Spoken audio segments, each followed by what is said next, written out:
morning is titled, The Great Healing is an Awakening. And this is Lent, and so we can look at what Jesus did during this time of Lent. And he did a lot, didn't he? And he began with the fourth week of these 40 days, which is today, by changing the water into wine. And that was really considered his first miracle. And he ended Lent by rising from the dead. But there was a lot of things that happened in between there that we call miracles, or that were magnificent things that he did. And they basically have broken them into 7 categories. And so the categories are, where is the categories? It's not there. Let me see something here. Yeah, that's, I don't know where that is.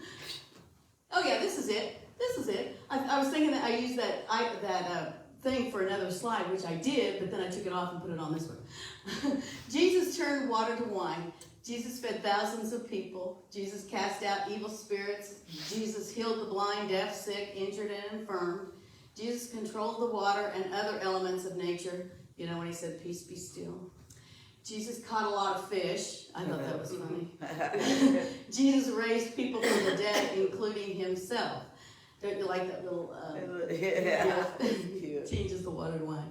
But in Unity, we know that Jesus was not the exception to all of these actions, that he other people have had these different miracles happen. And we have seen it metaphysically happen over and over again, even in our own lives. But for some reason, we tend to put these into these categories, and we think of it as being the exception instead of the example. But think about this. When Jesus' mother came to him and asked him to take care of this challenge that they were having at this party, which is not enough wine, right? Too. Yeah. Yeah. His mother was worried that the wedding would be ruined if there wasn't enough wine. But the underlying issue was fear. They had fear. They were worried that without wine, the party would be over. But in reality, if everyone decides to continue to have fun, the party goes on, doesn't it? And so metaphysically, it was a mental decision to keep on celebrating. And they decided to take away the fear. Who knows? The water still could have been water. But everybody said it was wine because they were partying on. Think about that. It's possible. And we look at this idea of being able to perform miracles, but we don't always look at it beyond what we have been told. And that's where we have to start using our brains a little bit. God gifted us with these great minds that can, create and do so many things. And many people have spoken about Jesus' miracles. And many have proclaimed that we are in the image and likeness of God. So then why in the heck aren't there more people talked about that have done miracles, that have performed miracles, that have done magnificent things? I mean, over the last 20 years, there's so many things that have been invented and discovered, and those are miracles. Those are miracles that have happened. I mean, and even in the last, 6 months or year, there's things that have happened that we don't know about that could be a miracle. And we can say we've seen miracles in our own lives too. We've seen people heal. We've felt ourselves maybe heal from something. We felt a relief from the stress that we were feeling. That's a miracle in itself, and that's a mindset. It's changing our minds to see beyond what the physical is telling us. So why aren't there more people talking about miracles? And why aren't there more people proclaiming that we do these things or see these things or have these experiences? And it goes back to fear, doesn't it? It goes back to the idea of fear. Just like, Jesus' mom was afraid that the party would be over. But I also think that we don't live it in a daily basis because of this. We have forgotten that Spirit is expressing through us all the time. Not just part-time, not just when we're in church, not when we say a prayer, all the time. To bring forth our highest good, and we neglect to acknowledge its truth. And dare I say, we ignore it all. We go through everyday living, and we ignore it all sometimes, don't we? And so, there's so many things that we need to quit getting hung up on the negative activity around us and see the positive activity that is happening around us. And it's so easy for us to just make that switch. We have free will. We have control of our minds. We get to decide what we're going to see and what we're going to gravitate to. You know, God has gifted us with so much. And wait, there's more. Yeah, but wait, there's more. I had to say that. Because we have this unlimited goodness and creativity that is churning around us all the time. So the good is always there. There's more and more. Look at the eggs. We have more and more. You know, we just have to be open to that idea. So what holds us back? And why do we use Jesus as an exception rather than an example? You know, I just don't even get it. How many churches think that Jesus is the only one that can bring this to us, or feel like you have to go to Jesus to make this happen? And Jesus did wonderful things, but he even said he was the example, not the exception. We don't have to think that was the only person on this earth that has ever done anything. There's so many people and so many examples that we can use. I mean, that's really cool. And he didn't do any of that to be a superstar, did he? No. I mean, he wanted to just be there to show us what is possible. Jesus tried to share through stories or parables the reasoning behind these acts so that we could better understand our own abilities. And some people got it and some people didn't. And that's still happening today. Some people see it as an example, some people see it as an exception. And it depends on what you choose to see it, what you choose to be looking at it. And, you know, a lot of people will say, oh, Jesus did this. And it's like them reading a book and then putting it back on the shelf and not paying any attention to it at all. Well, you know, if you're going to use it as an exception, then why even waste your time? If you use it as an example, you're using it into your life. You're thinking every day, okay, this is possible. My good is waiting for me. There's more for me. I'm not limited by anything that is happening, which is a whole different thing. And, you know, we can see that this good is here if we keep our sights on that idea. And when we fall and we think that we don't have any good in our lives, or we think, oh gosh, you know, even if I make this decision, it's not going to be the best for me. But yet I have to do this, or I can't do that, or I could do this, and you go back and forth. Whatever the thing is, you have to tell yourself, hey, I take the next step. I do the next thing. And if that doesn't feel comfortable, then I veer. And we're able to do that. That's a beautiful thing about just living life. And when we think that we're not a part of the manifestation of the good that appears to us, we are totally wrong. We are totally wrong. Let me tell you, right now, right here and now, look at this church. I mean, 6 months ago, a year ago, we didn't have this vision, did we? No. We didn't know that this was going to fall into our laps and be the best thing that has ever happened. I mean, every day I'm here, or even when I'm not here, sometimes I just think about it and I'm just like, oh my gosh, you know, we finally have gotten the church, you know, the church that we have all longed for. And I think it's greater than we could have even imagined. So sometimes we limit ourselves by what we think, but when something stops us, we veer and we move around it and we find something better and higher good. And so collectively, we've done this. Collectively, we have manifested a new, beautiful home, haven't we? Yes, we have. So anytime you start doubting what you're capable of, what you need to decide, or what you need to do, just remind yourself of this church. I mean, hey, collectively, we brought this forth. And I say collectively because it took a critical mass to tip the scales. We needed one less negative thought and perhaps just one more positive thought to tip the scales. And that's all it takes. Think about that. Even for your own personal self. One less negative thought, one more positive thought. Yes. And it's not like these cross each other out. They don't. The positive, of course, is going to excel and take you higher and bring you more. The negative is going to wash away. We've been talking about that. Affirmations and denials. We're washing away, crossing out anything that is less than what is our highest good. And that's what we have to remind ourselves. So anytime you start doubting, just think about the church. Just think about this place right here, right now. I mean, it's so beautiful.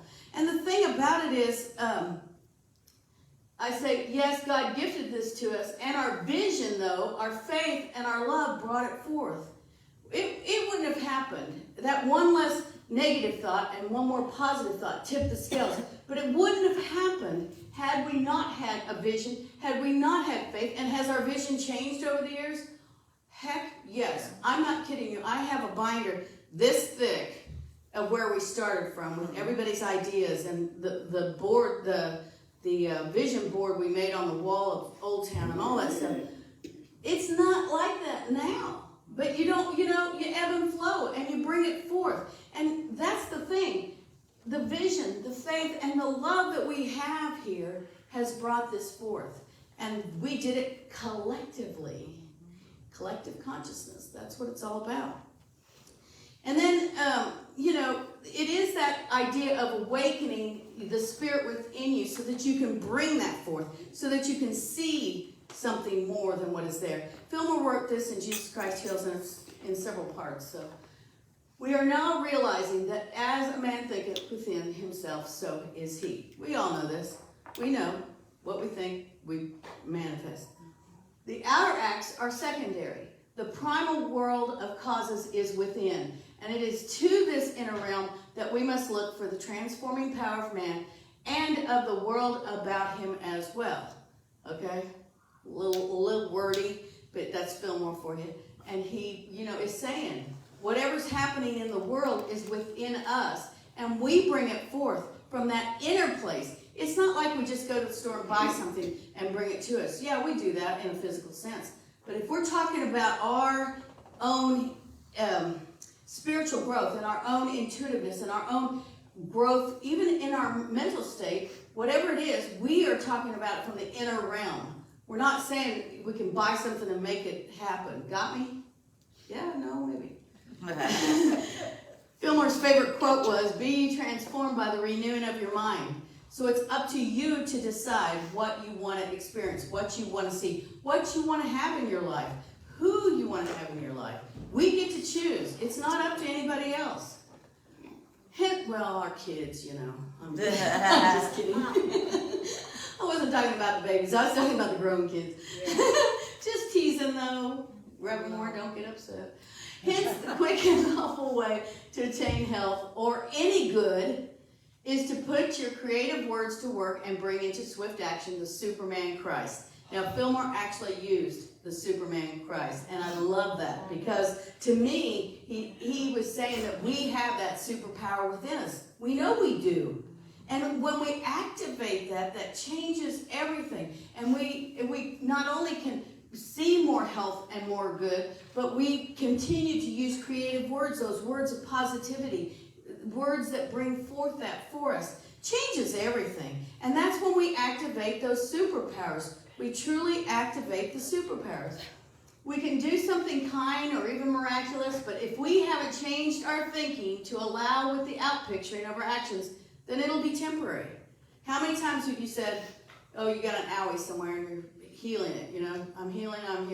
Then you get up and you go do something else and you think, oh, this pain is never going away. What'd you just do? Guess what? That pain's never going to go away, is it? No, because you just took away that healing energy you just gave to yourself. So you have to watch what you say and do. You have to be in that place where you are paying attention to what you want to outpicture in your life and what you're saying from that inner realm of spirit. I like to think of it as putting a Band-Aid on a boo-boo, Like some kids want the Band-Aid. They get one little scratch and they want a Band-Aid because they know that Band-Aid's going to heal them. Other kids do not want a Band-Aid. They just want, this happens with Aiden and JW.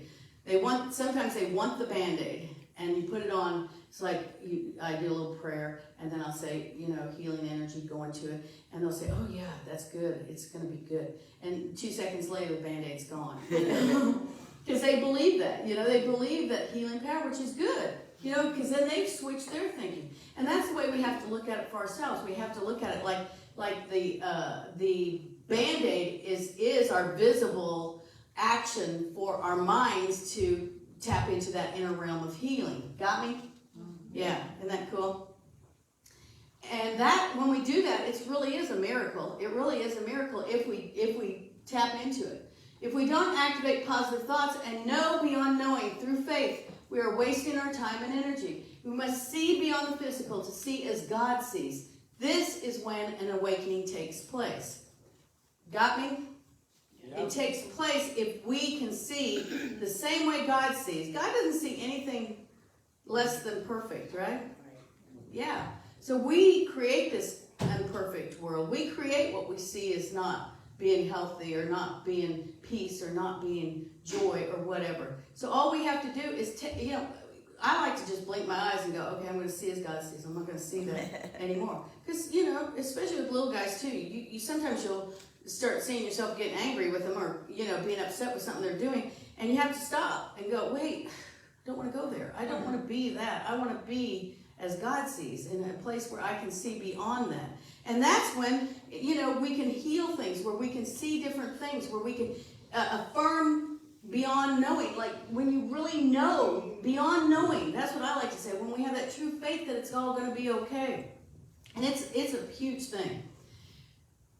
And we have to remember, it is not affirming something outside of us, but an affirming or proclaiming, if you will, of the truth within us. So it is the truth within us. God is moving in and through us. Then that means every cell in our body is activated by God, and every cell in our body can be activated by our own positive thoughts and ideas. And that's what we have to do. Every word, I think this is from Jesus Christ Heals too. Every word has within it the power to make manifest whatever man decrees. But especially spiritual words have this power. We know this, right? And I use those, the kind of rainbow effect because of the 12 powers. We have these powerhouse words that we can use in our lives to bring forth more faith, to bring forth more love, to bring forth more power of spoken word that affirms for us that our truth, that lets us know. And it's huge if we use that. God creates by the power of the word. Here's where it connects really deeply. And when I say that about God seeing, we see as God sees, we also speak as God speaks, because if we use it correctly. The power of the word. God said, let there be light, and there was light. Every act of creation was preceded by God said. Think about that. God said, and then God created. If we say, God is within me, or we use the I am is another word for God, then we are claiming that God is within us, making us be whatever it is we long for, whatever our desire is. Got me? Yeah. Man, the apex of God's creation was created in God's image and likeness. That is exactly like God in the power of our word to bring forth what we say. When God said, let there be light, there was light. When we say, God, I am full of zeal. God, I am full of strength. God, I am full of energy. We are proclaiming that for ourselves, and we are bringing that energy of God, activating that energy of God within you. And that's huge. We know that together that we have this energy, and we can bring it forth for all of us. If we think or utter, though, anything that is not truth, we are taking away not only our power, but the power of others. Notice there's 2 plugs there. Because what? We are collectively doing this. So it goes back to that negative and positive. If somebody's saying a bunch of negative stuff, we're going to have to bump up the positive to take it away. But we can also just brush that negative stuff away easily. Like Myrtle Fillmore said, like a cobweb. Just brushing away a cobweb gently. Where we know the positive is going to rise and be more powerful. Correct? Yes. And this all has to do with the law of mind action. Well, wait a minute. Fillmore wrote this too. No, I wrote this. Thoughts and words have creative power. We create that which we think and speak. So whatever our words are, we're creating that. I mentioned that earlier. If we say, if we say we're healed and then we go back and say, oh, that pain won't ever go away. Well, we've just negated what we've already affirmed. We've got to watch our words. We've got to think about how we are using them. God said, let there be light. Let's start using that in our minds. God said, I am perfect. God said, I am health. God said, I am whole. Let's use that for ourselves. Isn't that a weird little thing? But Reverend Warren spoke of this last week, just mentioned it, and it's the law of mind action. Thoughts held in mind produce after their kind. It's a cool little unity ditty that really, for me, always reminds me, thoughts held in mind produce after their kind. So whatever you're thinking, it's going to be out there. So think about what you're thinking, think about what you're saying. So you want to create a perfect world to live in, then we have to do that. We have to watch that. Here's another thing about the power of our words, and this one is from Fillmore. He said, I am is the spiritual name of Jehovah, the ever-living one. We know that that Jehovah is another name for God, and there's a whole list of names for God, and I'm not going into that. But when we affirm the I am with our thoughts centered on spirit, we quicken the life flow in the body and awaken the sleepy cells. I love that. Those are all cells, pictures of cells. And I love that idea that we awaken those sleepy cells. Because think about how many cells are in your body. Lots, right? I mean, I don't know what the number would be. Anybody that's a nurse might know, but I don't know. But, or doctor. But we do have sleepy cells. We have sleepy cells that are being told other things, what is the truth of them. And once we start affirming those and saying, talking to the cells of our body, we can start changing everything.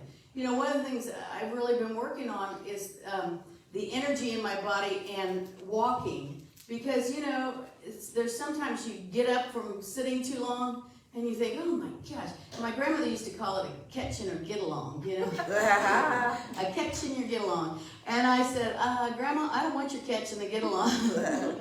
But, you know, I've been being aware of that. And so I am, you know, also, you know, doing a few exercises, stretches that help that. But you have to change your thinking about that. You have to start saying, that is not me. Like, I mean, I watched my grandmother get up and, you know, like, okay, but I'm not going to have that catch in my get along. I'm refuse. I'm going to energize my body and know. And really, it's amazing because I say this to you all the time. You know, thoughts held in mind produce after the kind. Well, we have to even process all those little things that we've learned along the way and all the little things we've heard along the way and how we can change that and how to make us feel differently. And I felt more energetic and less like, you know, when I got up.